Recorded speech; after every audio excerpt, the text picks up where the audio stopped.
habréis visto que nos hemos quitado la americana a algunos de los de la mesa, con lo cual solo deciros que no valen patadas ni mordiscos, pero estamos dispuestos a entrar un poco en pelea con el público. O sea que no os cortéis, lanzaros. Ahora sí que os hago un ruego general. Como no sé cuál va a ser el número de intervenciones y ya llevamos muchas horas de debate y de reflexión y de pensar un país durante todo el día, sí que os rogaría una cierta brevedad, pero por supuesto, ya que habéis hecho el esfuerzo de llegar hasta aquí, sentiros por favor totalmente animados por parte de esta mesa a que participéis en el debate. En primer lugar, bueno, creo que cuando se habló aquí sobre el pacto que UPyD, un pacto para apoyar a un gobierno aquí en Asturias, que era correcto. Bueno, yo también creo que tengo también capacidad para opinar sobre un poco sobre los pactos que hace UPyD en apoyo de gobernación, porque yo firmé el otro pacto que UPyD ha mantenido para apoyar un gobierno, que es el pacto que se hizo en Alcalá de Henares, en este caso con el PP, ¿no? Y yo tengo que discrepar un poco en lo que comentabais, porque la experiencia lo que me dice, y he seguido también el pacto que se hizo aquí con el PSOE en Asturias, que el tema de que seamos flexibles, más o menos flexibles, yo creo que hasta cierto punto es irrelevante. El problema de fondo es que tanto el PSOE como el PP no tenían, en mi opinión, ninguna intención de cumplir ni el pacto aquí en Asturias ni el pacto en Alcalá de Henares, el Partido Popular. De hecho, tanto aquí en Asturias como en Alcalá de Henares, cuando se les exigió realmente, o llegó la hora, más pronto o más tarde, de exigirles el cumplimiento, los dos salieron por la tangente y ninguno de los dos cumplió. Luego, también me sorprendió un comentario que se hizo también por esta parte de la mesa, ¿no? Porque se comentaba que, bueno, pues que en épocas de crisis, que los partidos que hacen reformas, pues que tienen más problemas para trasladar eso a su base social, ¿no? Pues claro, pero es que eso ha pasado siempre. A lo largo de la historia, cuando ha habido crisis, los partidos que estaban en el poder siempre han tenido más problemas para trasladar a su base electoral y a la sociedad de que realmente lo que estaban haciendo pues era bueno. Eso sí, yo creo que es humanamente entendible. Y justamente en esos periodos también lo que ha pasado es que los movimientos populistas, igual que está pasando ahora, han tenido un auge, porque es mucho más fácil para el ciudadano medio aceptar, por ejemplo, una propuesta diciendo que vamos a hacer un cheque social para todo el mundo cobrando 1.000 euros, que un partido un poco realista que vaya a decir, oye, mira, que es que a lo mejor tenemos que subir un poco los impuestos porque es que no llegamos entre todos por la mala gestión que se ha hecho, ¿no? Y, por último, que no me quiero extender mucho, también se decía algo como que, bueno, pues que las medidas de UPyD, que a veces que hay que tener un poco de ten con ten para aplicarlas, que bueno, que a veces no son efectivas. Yo creo que en UPyD tenemos que estar orgullosos de que estamos poniendo encima de la mesa una serie de medidas, a veces incluso muy sencillas y que pueden dar resultados tremendamente efectivos. Y os voy a poner un ejemplo real de Alcalá de Henares. En Alcalá de Henares, el interventor se elige a dedo por el partido en el gobierno, por el Partido Popular. Y a continuación el alcalde le ha puesto un sueldo cercano a 140.000 euros brutos año. Nosotros lo que decíamos y lo que decimos en el programa Marco de Madrid es, oiga, el interventor municipal tiene que ser elegido por concurso de méritos. Y el sueldo debería, aunque lo pague el ayuntamiento, debería ponerlo Intervención General del Estado. Pues esta sencilla propuesta, si se cumpliese, marcaría pues, una gran diferencia en lo que está pasando en el ayuntamiento. Porque en la realidad lo que ahora mismo pasa es que el interventor, de ser un fiscalizador de la actividad económica del ayuntamiento, lo que ha pasado a convertirse es un asesor de lujo del Partido Popular. Y entonces yo creo que este tipo de propuestas que UPyD, llevamos bastantes de ellas por sentido común en el programa, yo creo que sí que van a marcar una diferencia si se aplican. Y estoy totalmente de acuerdo con lo que decía Rodrigo. No hay que inventar la pólvora. La mayor parte de los digamos, sistemas de control funcionan, o sea, están ya construidos. Lo que pasa es que se han encargado de desmontarlos. Muchas gracias. Dos cosas. Ya en el descanso Elisa ya me ha hecho la bronca por por ser... Te voy a dar la razón ahora. Porque mi discurso se entienda en términos de conformismo y de cheque en blanco a la complacencia con lo que hay. Y no debería ser así. De hecho, mi forma de interpretar, cuando os transmito mi escepticismo sobre los efectos de muchas de las reformas de las que hablamos y que comparto, y estas que has mencionado son muy buenos ejemplos, no es tanto para que los que no quieran hacerlas digan no van a conseguir muchas cosas, que sería una lectura negativa de lo que trato de decir, sino que incluso cuando se hagan y tengamos a ciudadanos y gente fuera viendo que su vida no ha cambiado de la noche a la mañana, del mal al bien, pues la gente no diga, pues esta reforma es una cosa inútil. Pues no, a lo mejor es una cosa muy inútil que incrementalmente ha cambiado nuestro bienestar y que porque de repente no estemos en el mejor de los mundos posibles, no deja de ser una reforma que había que hacer, ¿no? Esto era mi forma de venderme a mí mismo, porque os transmito mi escepticismo. No tanto porque no hagáis las cosas que creemos que hay que hacer, sino porque aunque las hagamos y no traigan consecuencias muy digamos, visibles en el corto plazo, eso no es una excusa para no hacerlas. Entonces, eso es mi... Sobre la crisis es cierto que todas las crisis tienen castigos a los gobiernos, pero yo creo que esta crisis es un poco... Aunque solo sea por la duración de la crisis, es previsible que tenga consecuencias un poco diferentes, en el siguiente sentido. Las democracias, una característica que tienen respecto a las dictaduras, por ejemplo, es que las crisis de resultados, de que cuando hay mucho paro, mucho desempleo, mucho bajo crecimiento económico, alta inflación, etcétera, no se traducen automáticamente en una deslegitimación del sistema. Esta era una ventaja que creíamos que tenían las democracias frente a las dictaduras, de que cuando el sistema no produce buenos resultados, la gente no piensa que no está en el mejor sistema político posible, sino que puede quitar al gobierno de turno, poner a otro, a que haga pruebe otras cosas y al final se sale. Pero cuando la gente experimenta crisis que duran mucho tiempo, y yo creo que en esta, no digo que la gente esté ya defendiendo la vuelta a la dictadura y que no crea que la democracia es el mejor sistema posible, pero sí estamos empezando a ver cosas preocupantes, como la gente ya no se fía de que el sistema sea capaz de dar las respuestas que ellos demandan, de que cambiar a un político, a unos partidos por el de enfrente con el que está enfrentado siempre, por un gobierno de gran coalición, de coalición o de más allá, no cambia sustancialmente el ritmo de las cosas. Cuando estos políticos le están diciendo es que no puedo hacer otra cosa porque desde aquí me dicen que allí, aquí nos hemos gastado ya lo que no teníamos hace 4 años, aquí, con muchos muy buenos motivos en algunas cosas. Entonces, la duración de esta crisis, que la gente perciba durante mucho tiempo que los gobiernos son incapaces de producir buenos resultados, sí produce una deslegitimación del sistema. Y esto yo creo que es algo diferente de esta crisis frente a otras crisis del pasado que eran más coyunturales, donde nos cargábamos al gobierno de turno, venía el siguiente, se aprovechaba de que volvía el boom otra vez y la legitimación del sistema no se resentía. Esto era un poco... Perdón que me enrollo mucho. Sí, yo solo un par de cosas, solo para postillar lo que has dicho, que me parece pertinente.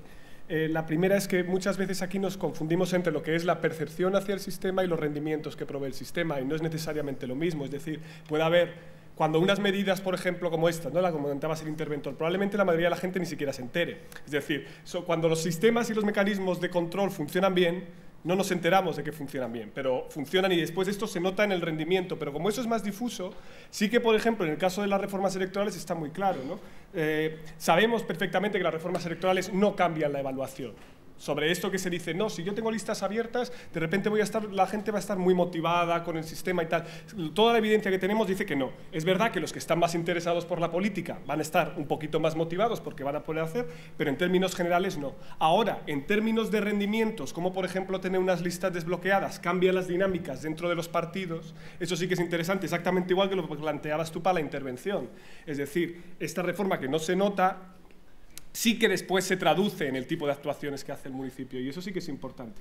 Y para postillar una cosita también que ha dicho Pepe, la especificidad de esta crisis, también es verdad que, ojo, tenemos más margen de maniobra del que muchas veces se nos dice.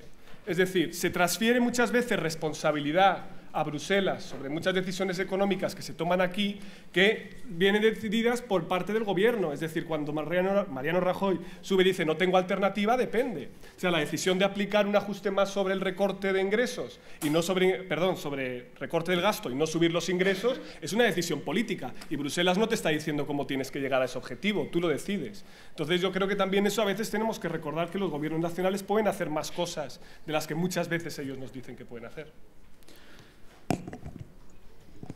Pues está Carmen, porque teníamos una de las primeras intervenciones cogidas y creo que al final no se ha producido. Óscar. Ah, está. Pues, perdón. Yo tenía que intervenir por alusiones, porque en la primera intervención de los ponentes ha aludido a los funcionarios, a la Administración de Justicia y en concreto al personal auxiliar, como le ha denominado. A mí me gusta más llamarles operadores también, como se dice ahora modernamente, a los que participan en la Administración, aunque sé que no se nos considera a los funcionarios como operadores, cuando realmente operamos y mucho dentro de la Administración. De hecho, creo que funciona gracias a los funcionarios, porque desde luego el sistema no. Me ha llamado la atención en la forma en la que ha hablado de este personal, porque lo ha hablado de una forma muy doméstica y hablaba de los jefes que tienen los funcionarios, que es una locura. Ha hablado de 3, sería el ministro de Justicia, sería la Junta de Andalucía y no sé quién más ha nombrado, pero hay más.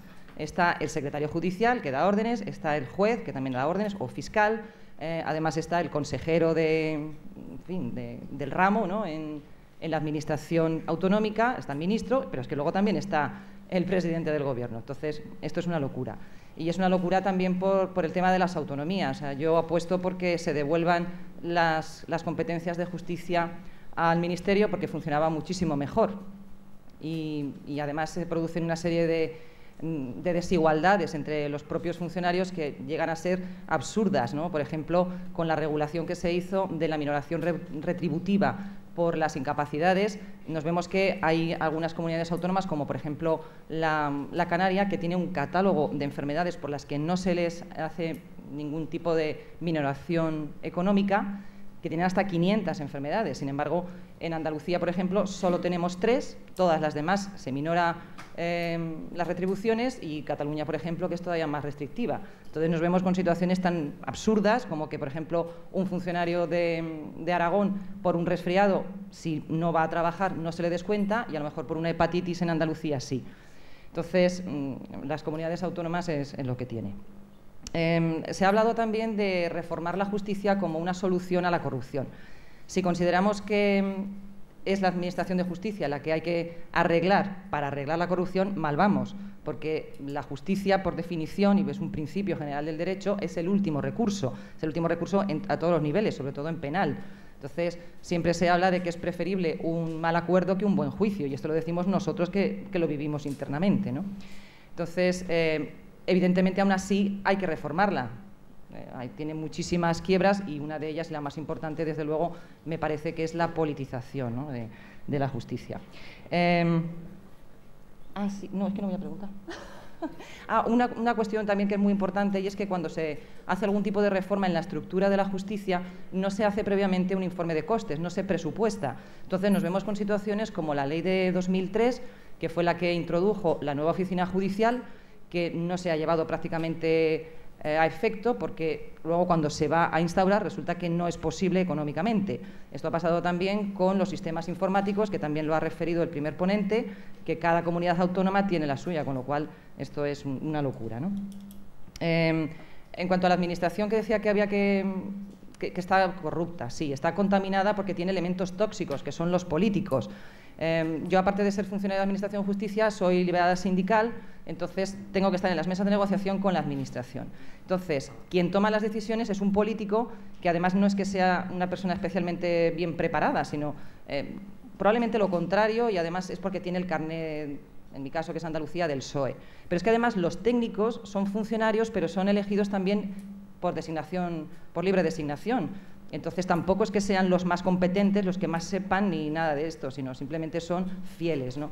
Ahí en Andalucía tenemos ahora mismo el caso de que se ha nombrado como secretaria general de Justicia a una juez que unos días antes absolvió a una concejal contra pronóstico por corrupción, del mismo signo político, que unos días después la nombraron a esta jueza como máxima dirigente de justicia, ¿no? Entonces ahí es donde está realmente la quiebra y la corrupción y en fin, la degeneración de la Administración.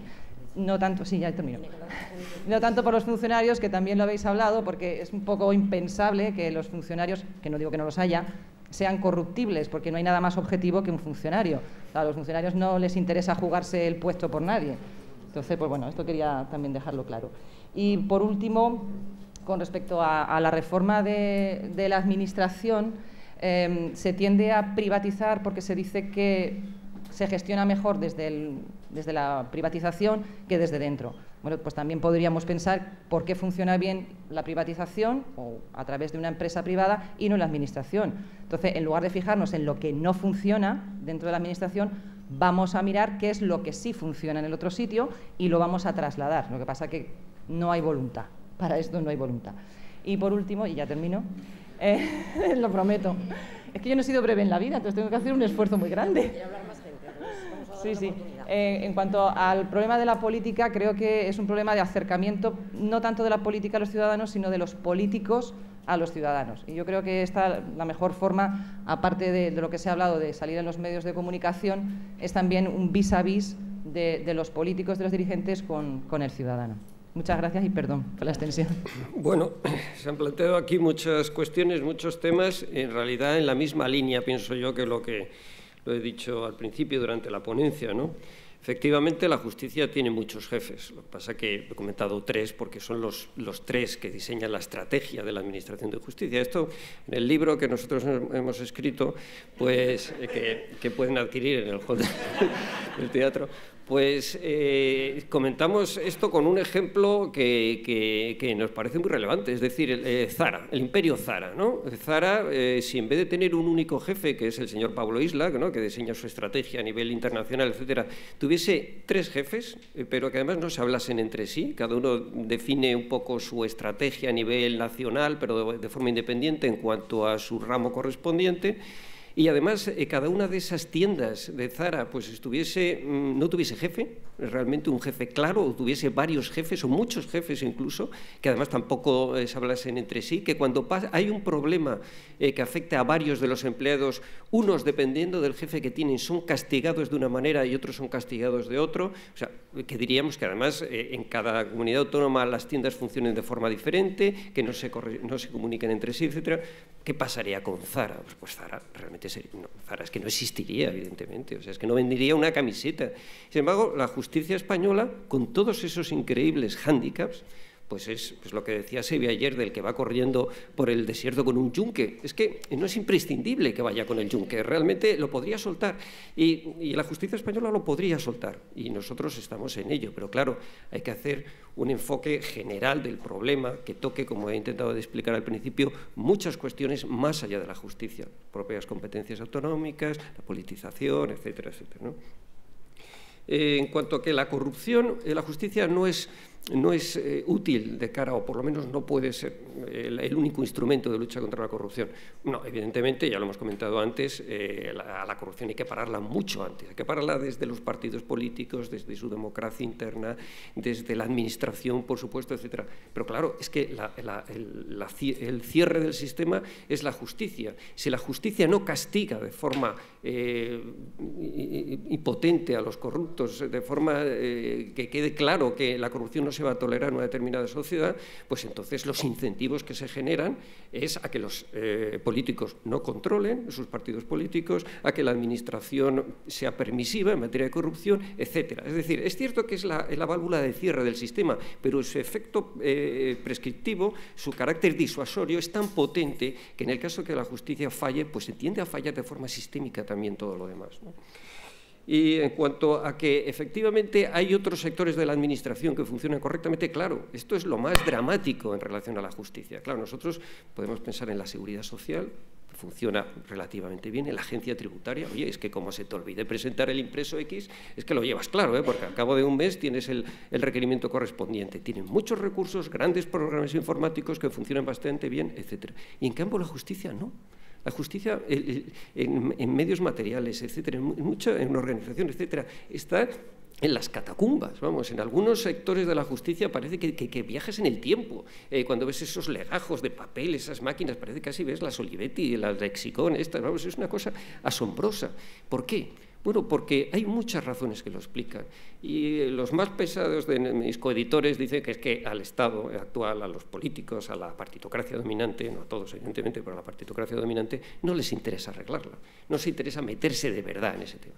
Es cierto que puede ser también así, pero yo creo que todos esos factores que hemos comentado antes, de desastre en las comunidades autónomas, de falta de comunicación, de ausencia de un plan integral, un plan general de ordenación de la administración de justicia que no tenemos en este país, que es algo increíble, increíble que no tengamos, porque si no, ¿cómo vamos a saber dónde aplicar los recursos? Y no tenemos, no solo por desidia, sino porque es increíblemente difícil de hacerlo con 17 comunidades autónomas que no se comunican entre sí. Entonces, claro, todas estas cuestiones relacionadas son los que nos llevan a este panorama un poco desolador. Hace unos años Joaquín Lorente escribió un libro que se titulaba Mi marido me pega lo normal. El título creo que era muy certero, era el testimonio de muchas mujeres maltratadas que habían acabado percibiendo como normal, como natural, que su marido les pegase. Me he acordado de ese título cuando he oído a veces en alguna intervención un poco como existe la corrupción normal. Creo que puede ser normal que aparezca, es inevitable que aparezcan casos de corrupción. Lo que no veo que sea normal, y si sucede en este país, no percibo que pueda ser normal que esa corrupción se ampare, se proteja, quede impune y encima resulte votada. Y eso sí que ha pasado en este país. Y cuando aludo a esto de resulte votada, eso enlaza con la sociedad civil, con otro tema que ha salido ahí también, un poco esa idea de la corrupción solo es una cosa de los políticos, como si fuesen alienígenas que han venido. No, la sociedad en la que vivimos ha respaldado, ha votado, a veces con mayorías absolutas, esa corrupción.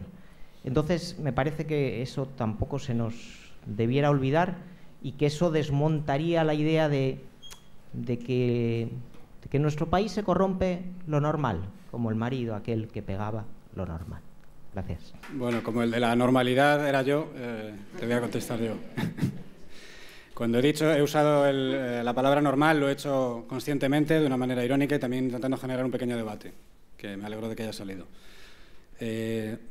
No me acaba de gustar el símil que has empleado, porque no podemos equiparar una conducta delictiva en lo personal, violenta, con un fenómeno entendido en términos sociales que se va a producir siempre, como dices, que haya incentivos para ello. Lo cual no quiere decir que sea positivo ni que no sea delictivo. Significa que en una sociedad donde hay determinados cargos y determinadas personas en posición de corromperse, a la larga tenemos que entender que va a haber corrupción.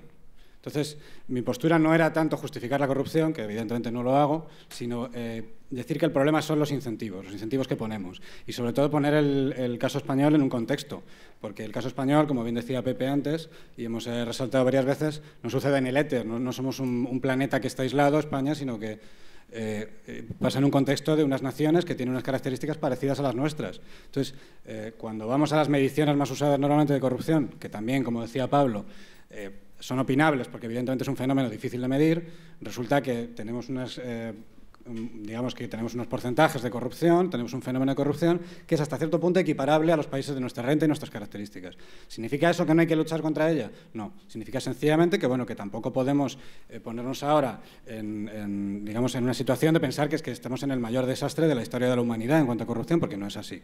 No es así. Como bien ha dicho Pablo, la corrupción es visible cuando se hace visible, pero los millones de comportamientos honrados y de sistemas que funcionan bien no son visibles por el hecho de que funcionan bien.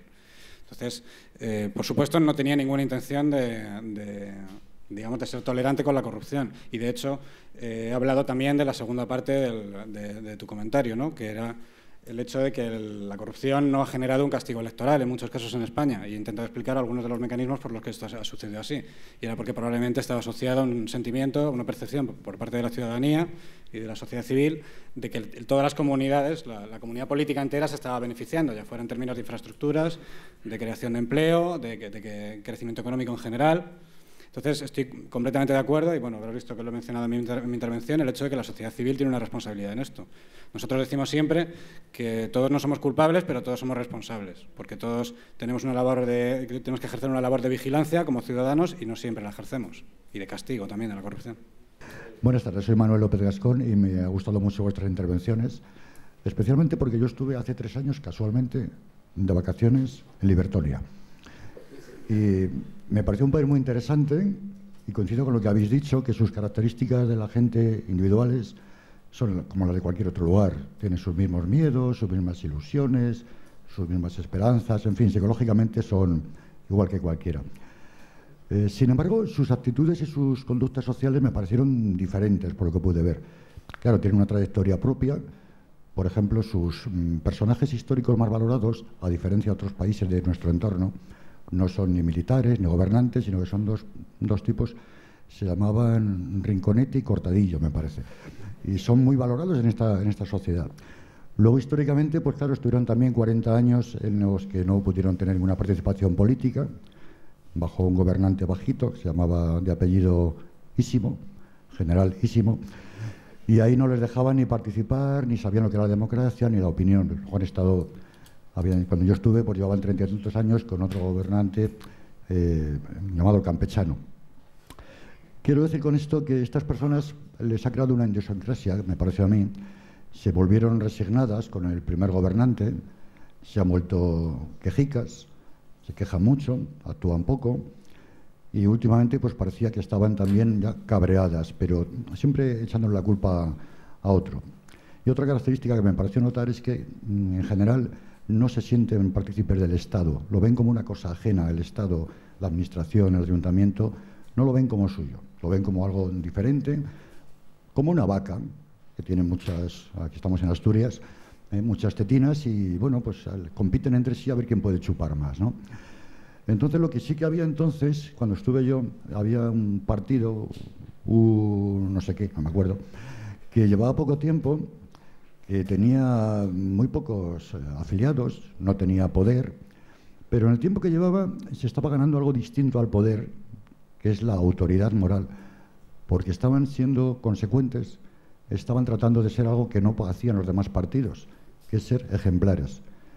Claro, los demás partidos no podían ser muy ejemplares porque también eran libertonios, eran de la misma categoría, digamos. Entonces, este partido yo no sé a dónde llegará, pero de momento estaba introduciendo cosas nuevas que poco a poco iban siendo adoptadas por otros partidos, conceptos importantes, diferentes, y no lo sé, a lo mejor si ese partido continúa y se mantiene sin perder sus valores, sin perder sus principios, igual puede ser ejemplarizante y conseguir algo en libertonio, simplemente. Quería hacer dos comentarios pequeñitos sobre lo último que has dicho antes de... Es que yo, como expliqué ayer, vengo muy requemado con lo de los referéndums. Y quería decir que no estoy de acuerdo con que sea... Entiendo el problema de que haya un problema, no siendo un especialista, entiendo el problema de que hay un problema de falta de participación, de falta de participación, es que parezco un cantante, de falta de participación y de que la gente está desenganchada de la política y parece un problema grave. Pero no veo cómo los referéndums puede ser una solución. En Escocia ha participado todo el mundo. Quizás han participado demasiado y ciertamente con demasiada intensidad. Y, sin embargo, hay países donde hacen referéndums continuamente. En Estados Unidos, en cada elección hay 800 referéndums en esto y no participa nadie. Lo cual quiere decir que a lo mejor no tiene tanto que ver con el referéndum, tiene que ver con otras cosas. Y, bueno, quería... no debería decir porque no sé del tema, pero es que estoy muy quemado. Y la otra cosa es un poco más técnica, es sobre lo del déficit primario. No tiene que ver con el tema que estamos hablando, pero me afecta profesionalmente. Y, no sé, la verdad es que no sabía esto del 4%, pero no es un número tan alto si lo piensas así. Si tienes un ratio de deuda a GDP del 100%, como tenemos, y pagas un tipo de interés de un 4% medio, como pagamos, y no tienes un déficit primario del 4%, el año que viene te darás un ratio de deuda al GDP del 104%. Un superávit, perdón. Y no suena una barbaridad tener que hacerlo. De hecho, muchos países lo han hecho. Los países que tienen ratios de deuda GDP altos, Bélgica, Italia, siempre tienen superávit primario porque si no se van a tomar por culo. Y yo no, es verdad que España tendrá un problema, que hay que pagar lo que hemos gastado, ajo y agua. No trataba de cuestionar la bondad o maldad de tener que ajustar o no, creo que es otro debate, pero y tiendo a pensar que algo de ajuste por lo menos hay que hacer y que, o sea, que no... los datos, si quieres luego hablamos con detalle, pero venían de un trabajo que trataba de mirar cuántas experiencias históricas había de países que habían sostenido un superávit primario de más del 4 o 5%, que es lo que se exige a estos 5 países, durante más de 4 o 5 años seguidos. Y son poquísimos. Estoy intentando mirar ahora, pero seguro que Bélgica no. Porque si no estaría... Bélgica es uno de ellos, de hecho. Bélgica es uno de ellos. Italia durante 5 años seguidos creo que no lo ha hecho nunca. Y a estos países se les exige 10. Es un trabajo de... Bueno, quiero decir que exigir a 5 países durante 10 años es algo que muy excepcionalmente hemos visto... Una matización. Puedes tener un déficit primario inferior si estás creciendo mucho. Sí. Durante periodos, es verdad que las grandes caídas en deuda al GDP pasan en periodos de crecimiento y pasan porque creces y no estás. Pero... Sí, pero esto es usando... creces... Sí, pero estas estimaciones están hechas con las estimaciones de crecimiento supuestas que vamos a tener, que son ya bastante, siempre han sido optimistas desde el inicio de la crisis, o sea que en exceso optimistas desde el inicio de la crisis. O sea que es un trabajo de Aiken Green que es escéptico sobre cuánto de sostenible políticamente es esto durante 10 años, dado lo raro que ha sido la experiencia histórica de los países que lo han hecho. Ya y que estoy de acuerdo que algo habrá que hacer, o sea, no era una crítica que lo haya que hacer o no, sino que los sistemas políticos van a estar enfrentados a tensiones políticas durante este tiempo. Francisco, compórtate. Bueno, tenía otra pregunta, perdón, sobre los referéndums. A ver, en esencia estoy de acuerdo. Tampoco creo, he intentado decir que no son la varita mágica como nada, igual que tampoco lo son las listas abiertas ni nada. Yo creo que en perspectiva comparada, perdonad el palabra otra vez, es algo que cuando ves España cómo está en términos de desafección ciudadana y qué instituciones tiene o no deja de tener, pues las listas abiertas son una anomalía. No tenemos, estos pocos países, tú sabrás mejor que no tenemos listas, algún mecanismo de apertura de listas, y por eso yo creo que sería sano y saludable tenerlo. Y también, vista la desafección ciudadana y el desapego de los ciudadanos hacia el sistema político, las decisiones que emergen de él, su sentimiento de que sus preferencias no son transmitidas a los decisores, sorprende las pocas veces que se consulta en España al público directamente sobre, ya no quiero entrar en el tema de Cataluña o Escocia, que creo que es un tema muy discutible y donde no es el ejemplo que yo tengo en mente sobre referéndums, porque es un tema, como he puesto el ejemplo antes, de que mi referéndum ideal es sobre cuestiones sobre las cuales la gente puede cambiar de opinión en el proceso de deliberación y debate, y sobre las cuales la gente quiere participar y quiere opinar, no quiere que la posición le sea... En Estados Unidos estas se hacen continuamente sí, y no va nadie. También, no, bueno, bien, va una gente... En algunas va mucha gente. Bueno, pero en Estados Unidos, quizás en esos sitios donde va, aunque participe poca gente, la sensación de que permanentemente existe la posibilidad de incidir y que tu decisión cuente en el sistema político, quizás por eso los americanos, aunque estén tan hartos como con sus parlamentarios, su Congreso, como nosotros, no se sienten tan desapegados con su sistema político como lo estamos nosotros, a lo mejor. Porque a lo mejor es una hipótesis, no estoy nada seguro, pero creo que el hecho de que existan mecanismos alternativos de incidir en el sistema, en las decisiones que emergen del sistema político, puede ayudar a que parte de la ciudadanía se reenganche. Y sobre todo, ya lo que me gusta insistir es que no es tanto que los resultados de los referéndums vayan a ser mucho mejores, ni que vayamos a crecer mucho más porque el presupuesto se haga de forma participativa en vez de forma delegada, sino porque la gente perciba la complejidad de la política, sea consciente de que todas las decisiones tienen pros y contras, que su voto importa, que no hay siempre que cambiar a los políticos no va a ser irrelevante para el tipo de políticas que se siguen, que es la percepción que mucha gente, con razones en ella, tiene ahora, y eso yo creo que es un problema que deberíamos tratar de solucionar. Perdón. Bueno, yo no me resisto a pesar de que el privilegio de la mesa también implica que no puedes participar en el debate, yo sí que voy a hacer una pregunta, que la voy a dejar un poco para después, para comentar una cosa con Carmen. Carmen, yo cuando has dicho de lo de que la administración pública es, incorruptible, o sea, yo... permíteme que lo dude, más que nada porque... En una comisión de investigación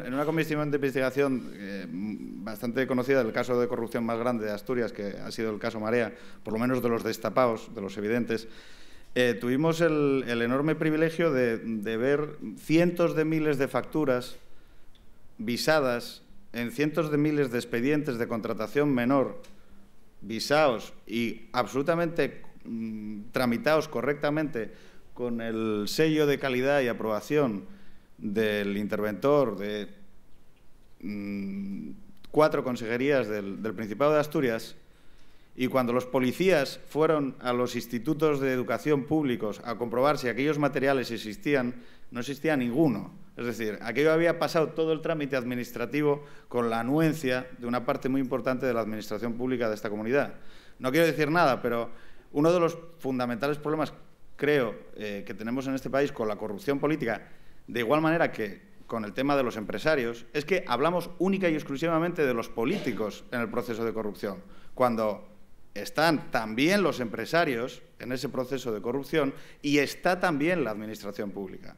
Por lo tanto, permíteme hacerte este pequeño apunte. Y ahora ya paso directamente a hacer la pregunta, que es a Pablo Simón, con verdadera curiosidad, sobre algo que se ha explicado reiteradas veces durante toda esta crisis, y es, primero, si hay muchos políticos y, segundo, si cobran mucho en España. Por supuesto, en perspectiva comparada.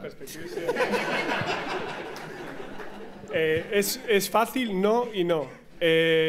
¿Los políticos cobran mucho o poco? Vamos a ver, aquí hay una confusión evidente entre 2 componentes que tiene la variación de un salario, que es el salario y la retribución neta que tiene el político en cuestión, las dietas y otros elementos opacos sobre los que no tenemos ni idea ni existe comparada, digamos así, evidencia de que exista en otros regímenes, y luego los cobros en especie, que esos evidentemente no los vemos.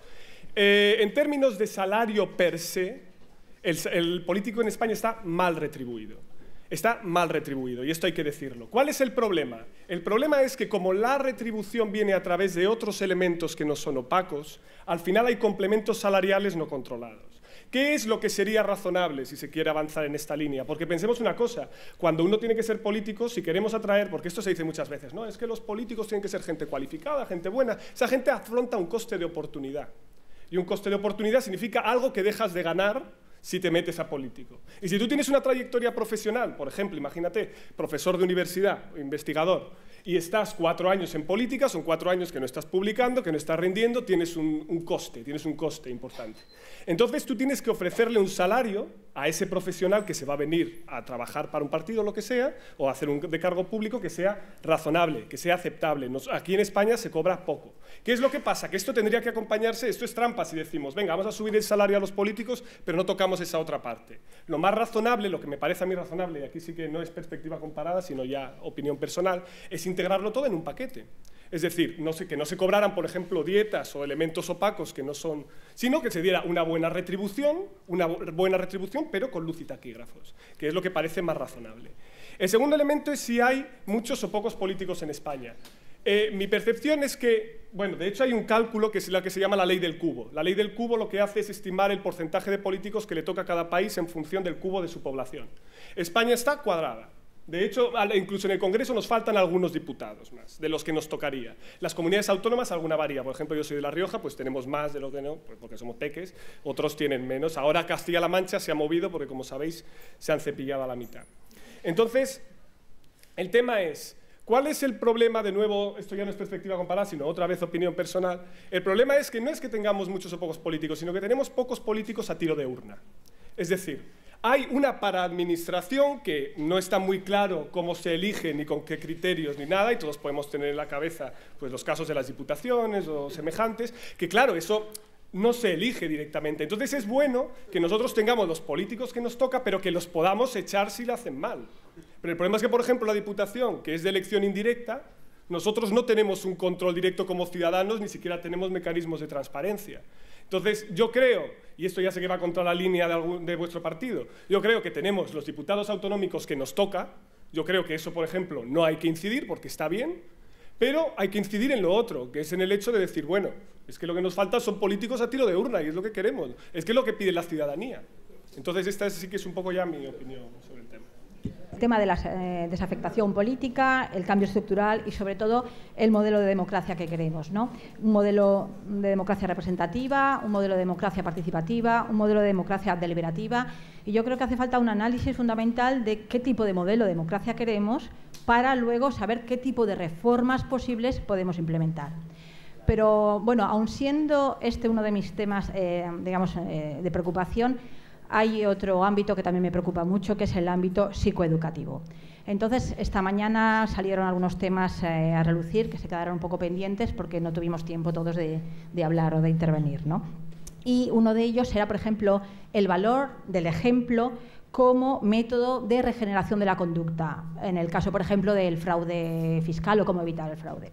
Que esto yo hubiera ligado un poco al problema de la crisis del sistema educativo, ¿no? Como sabemos todos, desde 1970 tenemos como 7 u 8 leyes del sistema educativo.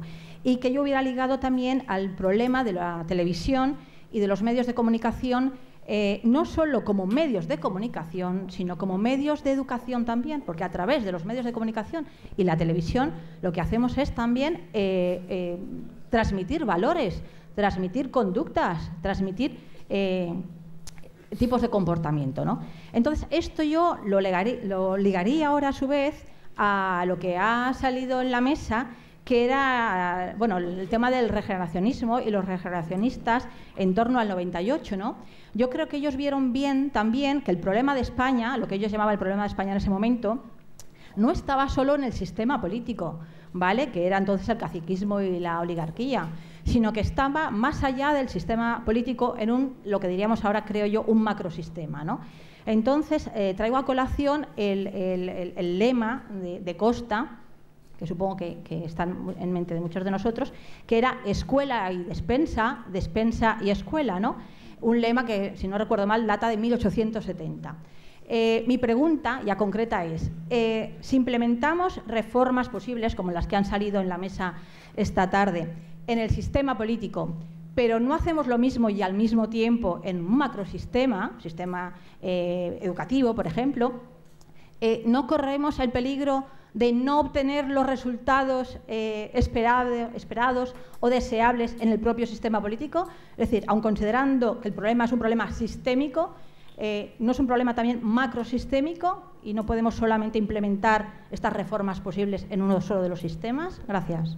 Bueno, vamos a ver, es que claro, yo por eso cuando al principio de mi intervención calificaba como falacias esas dos divisas, Spain is different, Spain is not different, con las que intentaba identificar aquellos grupos con los cuales tenemos que combatir ideológicamente, dije que no son del todo falacias, porque claro, siempre, evidentemente, en la medida que ellos se ciñen solamente esos argumentos, sí lo son, pero claro, tienen un grano de verdad. Y efectivamente el tema cultural y educativo pues es importante, sin duda alguna. Es decir, a la hora de generar hábitos sociales, la formación, el capital humano de las personas tienen una influencia decisiva.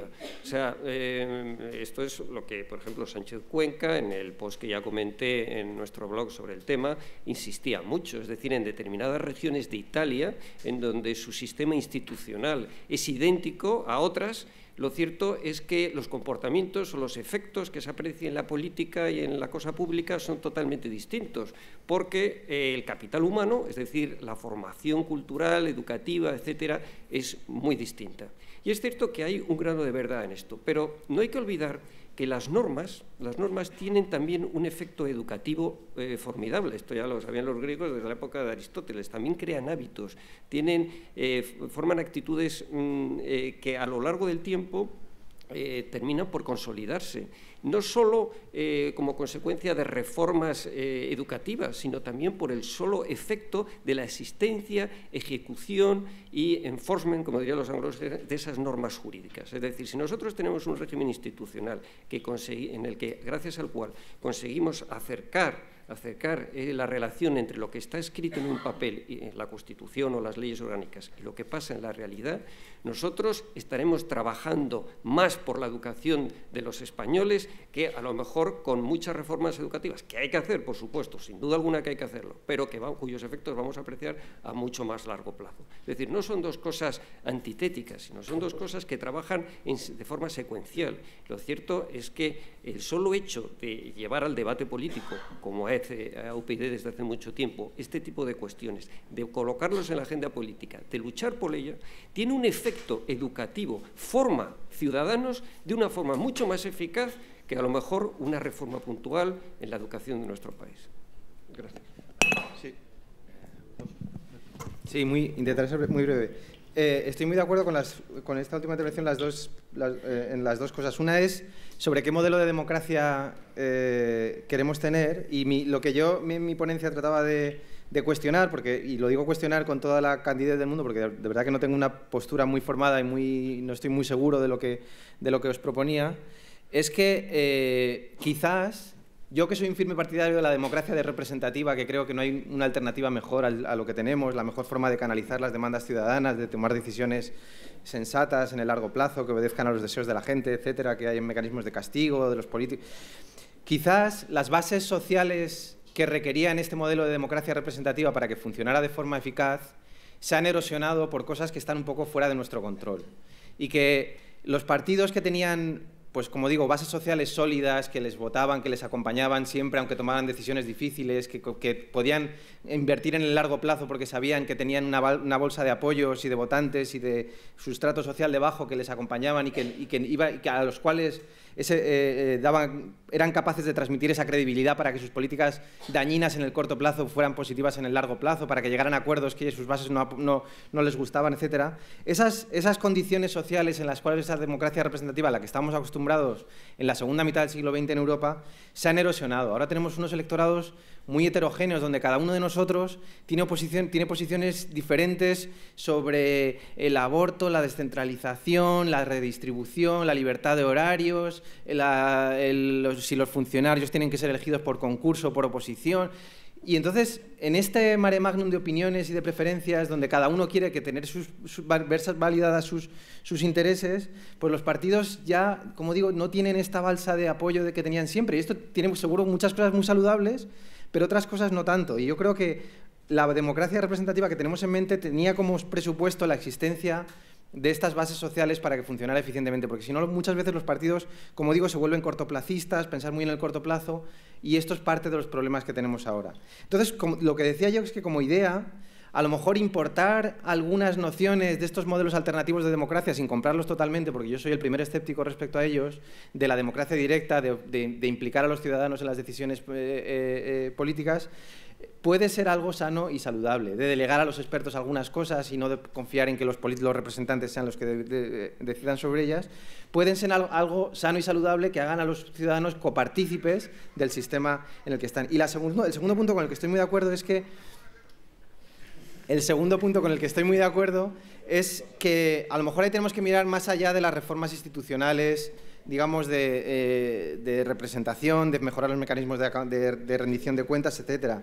Y que las bases sociales sobre las cuales estas reformas operan son muy importantes. Si miramos, por ejemplo, en perspectiva, cuáles son las sociedades donde hay mayores índices de confianza hacia las instituciones, donde la gente está más contenta con su sistema político, donde sus preferencias son más representadas, son las sociedades más igualitarias.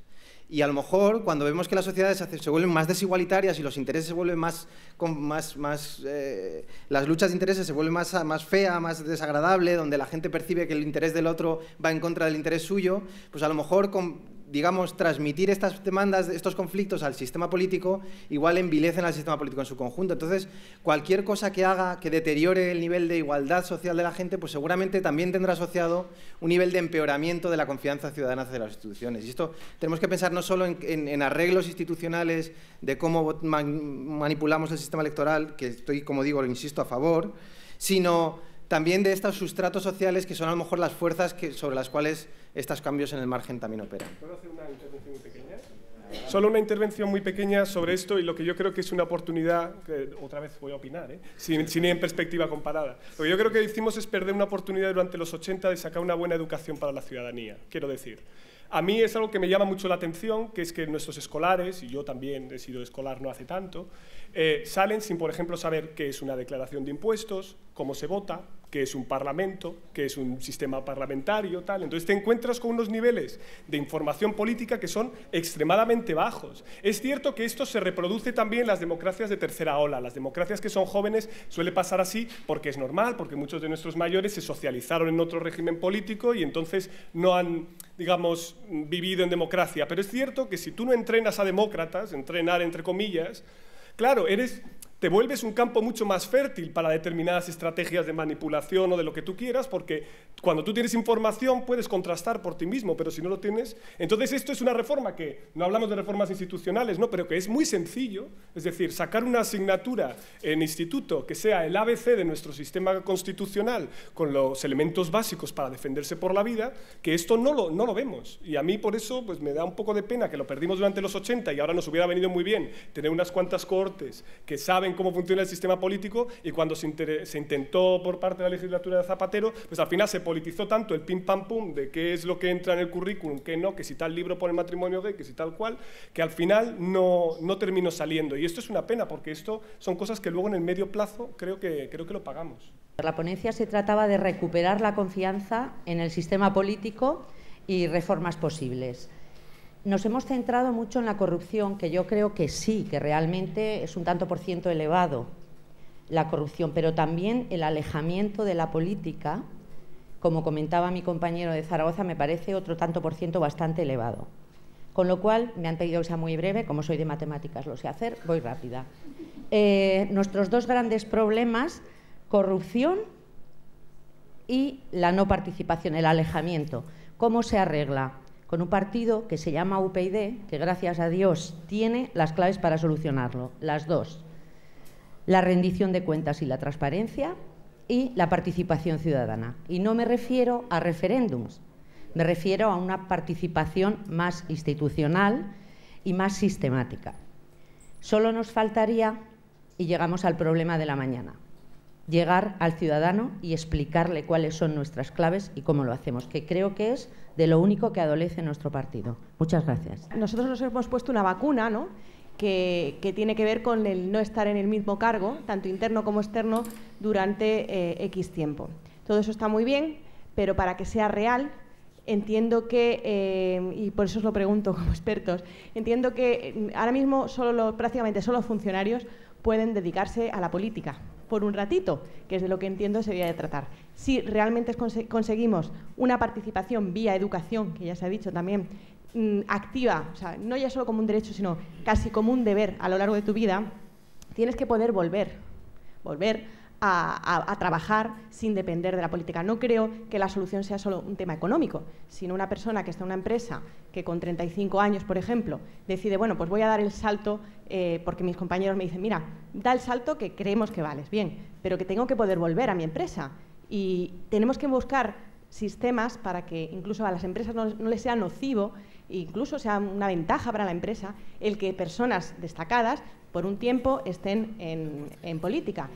Las profesiones liberales no sé cómo se puede hacer, pero no sé si hay algunos sistemas en algunos países para que de alguna manera estas personas se atrevan, estas personas capaces que deberían de estar, aunque sea un ratito, en política, pues luego puedan hacerlo y puedan volver a su puesto de trabajo sin que sea gravoso para toda su vida, porque tenemos la desgracia de tener que comer, ¿no?, y de tener un techo para siempre. Bueno, el problema de todo esto, cuando hablamos de alguien que abandona su trabajo y se dedica a la política y luego quiere retornar a su carrera profesional, es que en España es muy difícil tener una carrera profesional, en primer lugar. Entonces, lo fundamental de esto, creo yo, es que se realimenta negativamente el mercado laboral tan sumamente desastroso y anómalo que tenemos, con la posibilidad de hacer un paréntesis en tu vida profesional, dedicarte a una actividad pública y luego reincorporarte en unas condiciones que sean equivalentes a las que tenías, o por lo menos que no hayas supuesto pues, unos costes exagerados para tu carrera profesional. Entonces, como creo que el problema tiene que ver con el mercado laboral, y el mercado laboral español es probablemente el problema más irresoluble del mundo, pues no puedo ser muy optimista con esto. Pero bueno, creo que vosotros tenéis una propuesta que va en la dirección buena, que también la defendemos nosotros, que es el contrato único. Entonces, bueno, lo dejo aquí. Me ha encantado casi toda tu intervención, pero es que me has dado un disgusto. Porque si dices que no sobran políticos, nos hemos pasado de frenada, está claro. Porque en la organización territorial que planteamos en la fusión de municipios, conseguimos más representatividad, conseguimos menor corte para poder entrar, pero claro, nos sobran concejales. Nos sobran concejales hasta el punto de que en una provincia como puede ser Valladolid, pues de 1.437 concejales que tenemos, si no me falla la cifra, podríamos pasar a 225 dando los mismos servicios. ¿Qué es lo que no puede hacer un concejal? Meterse a funcionario. Para eso tienes unos funcionarios que son capaces de desarrollar el trabajo. Lo que hacen es llevar la dirección política. Entonces, si no nos sobran, de 1.400 y pico a 225, ¿cómo lo hacemos? Vale, vamos, esto es una cuestión casi aritmética. Lo que trataba de decir con que no sobran políticos es con la actual delimitación de nuestras administraciones. Si tú cambias las administraciones y el número, evidentemente se tiene que reconfigurar el número de representantes que tienes. Que ya hasta lo que yo sé tenemos tasados los tramos de población y cuáles son los concejales que le corresponde, pero eso no significa... O sea, cuando hablamos de eso, de que si sobran o no políticos, yo no estoy hablando tanto de este caso de la fusión municipal y todo, que todo parece tener una justificación racional. Lo que estoy hablando es de este discurso que se ha instalado desde, si no me equivoco, 2011, que hay una consigna desde Génova, que es que hay que recortar administración, bueno, no, perdón, hay que recortar representación parlamentaria en las asambleas autonómicas porque tenemos que dar una especie de caramelo a la idea esta de que lo que nos sobran son políticos. Y entonces, cuando yo digo que no sobran políticos, me refiero a eso. Cuando estamos hablando de temas de fusiones municipales, entonces ya estamos hablando de una reconfiguración, digamos, un poco de nuestra administración local. Entonces, pero tú nos dices que sobran y cortas un tramo. Recuerdo que el proyecto que se iba a sacar de la ley municipal, que finalmente no salió, recortaba un 30% de los concejales en todos los municipios. Finalmente eso lo terminaron porque la propia FEMP y los cargos internos del Partido Popular se sublevaron contra esa idea, porque no eran nada, porque les tocaba a ellos, evidentemente. Pero quiero decir, a eso me refiero cuando hablamos de que no sobran políticos. No es que no sobren representantes. Lo que sí que ocurre es que si tú reconfiguras la administración local o los territorios que tienes, entonces hay que volver a equilibrar, nada más. Sí. Muy breve. Yo estoy muy de acuerdo con lo que decía Jorge, bueno, también con Pablo, pero sobre el mercado de trabajo español y este sesgo que tenemos de tenemos una carrera política a la que solo es accesible por parte de un determinado grupo de personas, los funcionarios que no tienen ningún coste en volver a, o un coste mucho más pequeño de volver a su puesto laboral. Y en un mercado de trabajo en el que sabemos que perder tu puesto en la fila es costosísimo, como es el caso español, pues esto genera un sesgo brutal en la representación política. Y esto me parece un problema gravísimo sobre el cual no hemos reflexionado lo suficiente. Esto me parece central. Sobre posibles... Una cosa que sí quiero decir, que no sé, es muy impopular siempre que lo digo, no sé aquí cuánto de popular es que a mí me gustan mucho los políticos profesionales. No tengo nada en contra de los políticos. Creo que la política es una profesión muy complicada, no creo que sea una cosa nada fácil y creo que requiere sus propias aptitudes y actitudes y aprender muchas cosas, y creo que alguien que sabe negociar, construir coaliciones, dar discursos, sabe atender a los medios, negociar con el partido de enfrente, hacer una campaña, convencer a la gente, tener contacto, aprenderse las leyes, es una cosa muy complicada y que en el discurso popular se ha creado la ficción de que cualquiera en su profesión puede dedicar ahora de repente de 6 a 8 voy a ser político. Y luego cuando me canse me vuelvo a mí, yo que soy profesor de ciencias políticas, me vuelvo y tal, y no sé qué, como soy un experto, soy un reconocido profesional de prestigio en mi profesión, pues yo ahora puedo dedicar 3 horas y saco las cosas adelante. Para mí, alguien que ha dedicado a la política 10 o 20 años de su vida y que ha demostrado ser exitoso, como digo, haciendo estas cosas que los políticos hacen, que es construir coaliciones, negociar con el de enfrente, sacar ideas adelante, escuchar a la gente, proponer, ser escuchado, ser validado por los ciudadanos en las urnas, me parece una cosa muy complicada de hacer, de mucho respeto, y que no podemos pensar que es una cosa amateur que alguien puede dedicar en sus ratos libres. A mí me parece una ficción totalmente equivocada y que se ha instalado en el discurso común esto de que ser político, cualquiera puede ser político, y que cuanto más lo rotemos y más lo giremos, más fácil y mejor. Pues yo creo que estoy muy en contra de esto. Y tiene que ver con cómo ser capaces de hacer políticas a medio y largo plazo, ¿no? Yo creo que nuestras democracias, no solo en España, sino en la democracia occidental, precisamente una de las cosas que está fallando es que somos incapaces de hacer este tipo de políticas, ¿no? Se está viendo en Estados Unidos y también se está viendo en España. Yo en España estoy en la Asamblea de Madrid y tengo un ejemplo manifiesto con los hospitales que han construido y las líneas de metro que han extendido, que se construyeron fundamentalmente en aquellos sitios, los hospitales, que implicaban un vuelco en los municipios que gobernaba el PSOE para pasar a gobernar el PP, y lo consiguieron, o sea, gobernó el PP, pero ahora no saben qué hacer con esos hospitales porque era una política sanitaria que todo el mundo, que te lo dice desde un punto de vista objetivo, considera que era un disparate y que va a tener costes a medio plazo importantes, inclusive para la salud de los ciudadanos de Madrid. Entonces, yo lo que quería preguntarte es que reflexiones un poco más sobre lo que nos has dicho, ¿no? O sea, cómo se podría conseguir en esa dilución que hay, ¿no?, de los apoyos de los dos grandes, de los partidos tradicionales, estas políticas a medio y largo plazo, y si realmente los referéndums pueden ser útiles, ¿no? Porque yo leía un libro en el que escribía Nicolás Berguen con otra persona más que tenía que ver sobre la gobernanza en el siglo XXI, y ponía el ejemplo de California.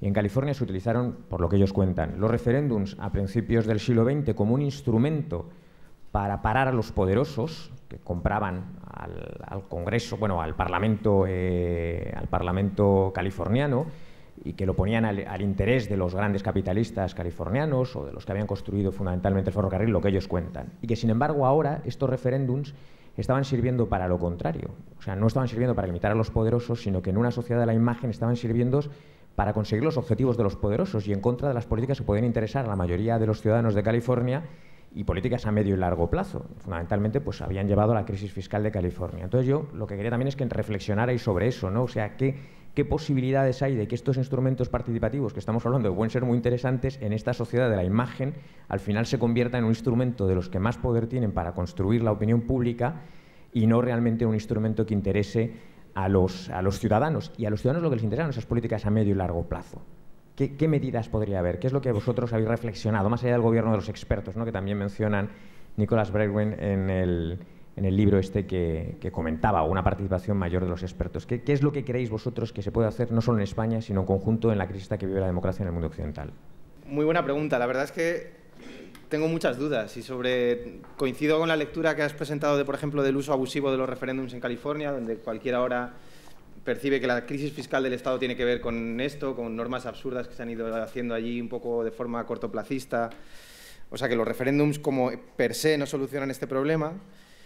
Yo creo que honestamente no tengo respuesta. Yo creo que es una pregunta muy interesante y que debemos hacernos, porque creo, como digo, las bases sociales, económicas, sobre las cuales los partidos podían adoptar políticas de largo plazo en el pasado, se han erosionado. Esta era un poco la reflexión que quería hacer.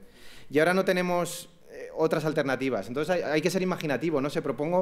La propuesta que hacía yo era, no sé si esto tiene mucho sentido, pero implicar a los ciudadanos, por ejemplo, en hacer referéndum sobre cuestiones que aten la política en el medio, o que den orientaciones a la política para el medio y largo plazo, y que los vaivenes electorales o las fiebres de opinión pública no las alteren en el corto plazo. A lo mejor es una cosa inteligente el hecho de que las ataduras que imponemos a los políticos para que el corto plazo no les desvíe de nuestros objetivos en el largo, que puede ser la estabilidad presupuestaria, hacer programas educativos que tengan continuidad en el tiempo, la planificación de los hospitales que mencionabas, por ejemplo, pues que estas normas que rigen qué normas del largo plazo nos damos, pues sí que impliquen a la ciudadanía. A lo mejor esto sería una forma, a lo mejor imaginativa, de vincular a la ciudadanía en las decisiones de largo plazo y al mismo tiempo atar las manos a los políticos en el corto, que es algo que también nos interesa.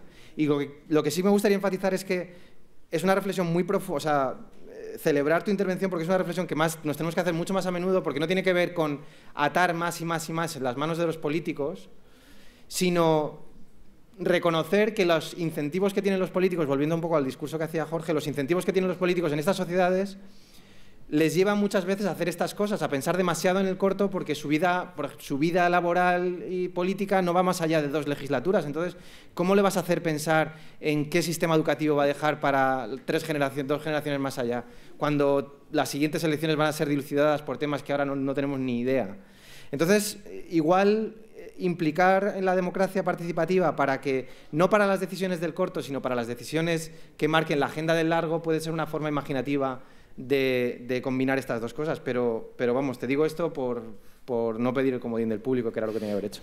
Nada, abundando un poco lo que ha dicho Pepe, y me ha parecido muy interesante la intervención de Ramón, porque esto ya es una reflexión un poco más de luces largas, ¿no? De apartarse un poco de la inmediatez, pero es cierto que estamos en una sociedad, y volvemos un poco al tema de la mañana, donde la comunicación ya lo es todo.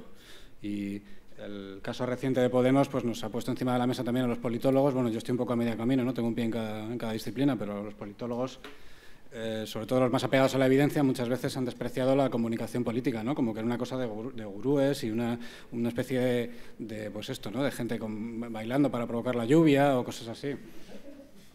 Y la comunicación política pues es una praxis y tiene unas reglas y tiene unas cosas que funcionan y que más o menos se sabe que funcionan y que en un contexto como el actual, alguien que maneja bien la comunicación política y que tiene unos buenos elementos con los que trabajar, como hemos visto, pues logra resultados, puede lograr resultados en un determinado contexto si hace una buena lectura, ¿no? Pero es que esto también, claro, aplicado, como decía Ramón, en el caso de los referéndums, también me plantea alguna duda de fondo, ¿no? En el sentido de que quién marca la agenda, quién hace la pregunta, cómo se comunica el contexto del debate a los ciudadanos. Me parece que es una reflexión que evidentemente tenemos que hacer también. No, yo solo le quería comentar a Ramón una cosa. Ese problema que él ha planteado es un problema que está planteado desde el siglo V a.C. Y precisamente está planteado así porque es ahí donde se plantea por primera vez. En la democracia ateniense, que es una democracia directa, es decir, una democracia de referéndums, por así decirlo. Y ahí se plantea, claro, es el problema que hemos comentado esta mañana. ¿Es compatible la democracia con la verdad? ¿Es compatible? Si tú dices la verdad, ¿la democracia sirve para controlar el poder? ¿O sirve para...? Si no dice, claro, si dices la verdad, la democracia tiene el problema que es que a lo mejor no te eligen.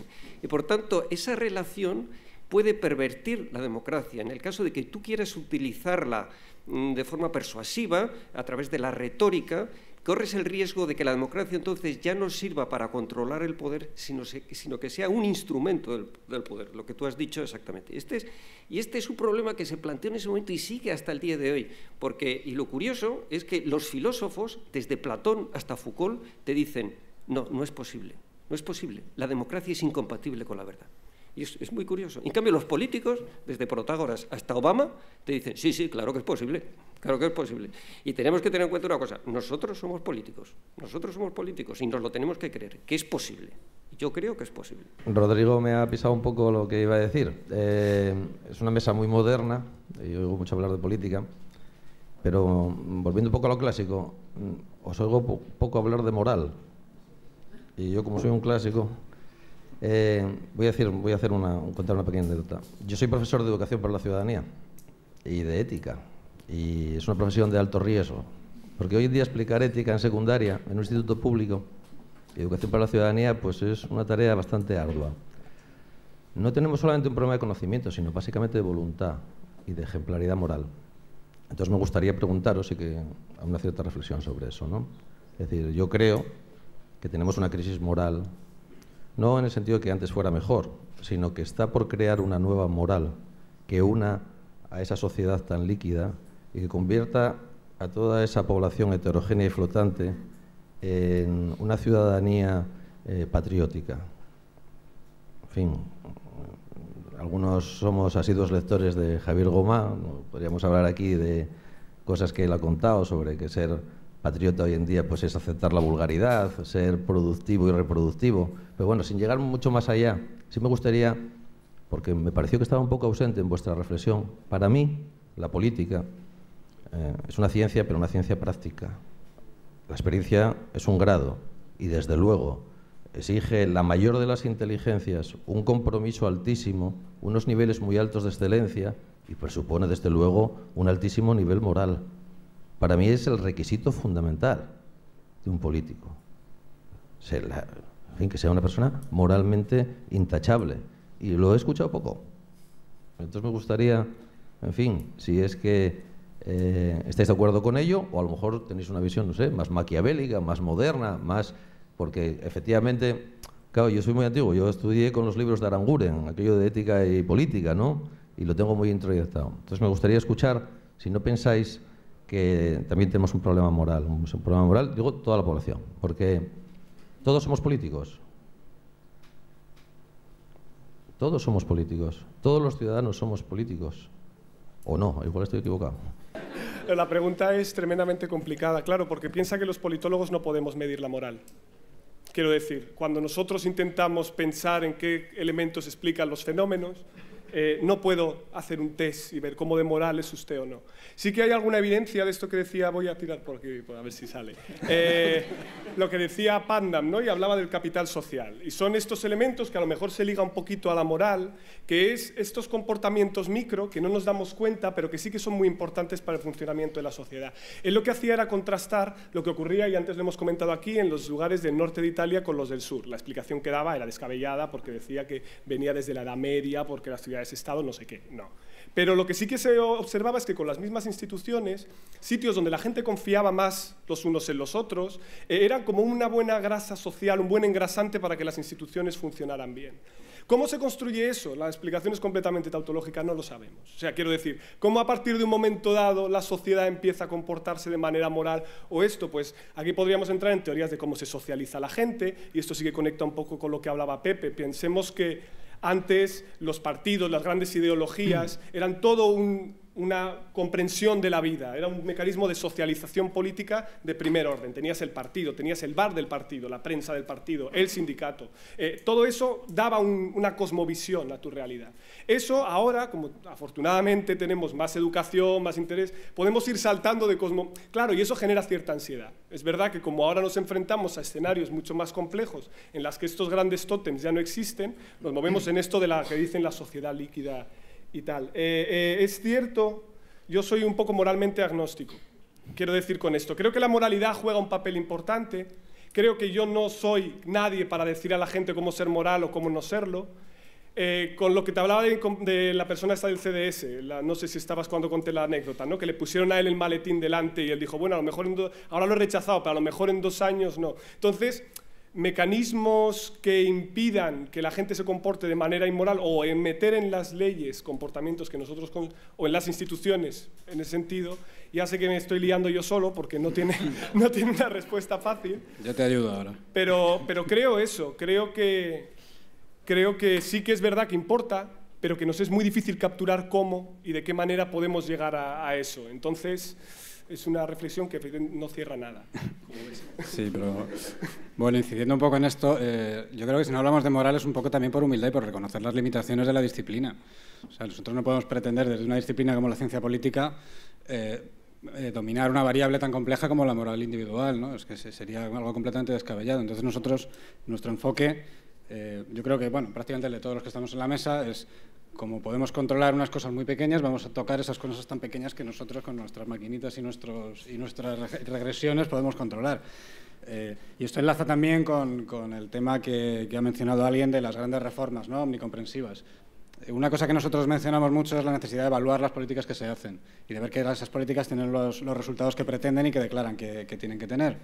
Entonces, si empezamos a hacer reformas que son progresivamente más complejas, es más difícil evaluar y es más difícil separar las cosas, ¿no? en sus componentes y ver qué está funcionando y qué no está funcionando. Entonces, bueno, yo creo que sí, por recuperar lo que ha dicho Pablo, tenemos que ser hasta cierto punto, desde la politología, porque luego hay otras disciplinas que evidentemente tienen que reflexionar sobre estos asuntos, pero nosotros humildemente tenemos que ser agnósticos, es decir, tenemos que hablar de lo que sabemos, ¿no? Más o menos un poquito, que es de incentivos, de sistemas, de cómo tratar de que algunos sistemas funcionen marginalmente mejor o ver por qué otros funcionan marginalmente peor. El comunismo, decía, es una moral extravagante, algo así como una moral. Yo no sé si puede decirse que la moral es una extravagancia, pero desde luego es un elemento que se mueve en un terreno difícil de fiscalizar al menos. Yo no puedo fiscalizar el alma de nuestros políticos para dilucidar si son moralmente buenos o no. Y además no me compete a mí y sería difícil saber a quién le compete. Lo que sí puedo hacer es fiscalizar su comportamiento y exigirle que rinda cuentas. Y creo que es ahí donde la sociedad y donde las instituciones deben ser vigilantes. Uh-huh.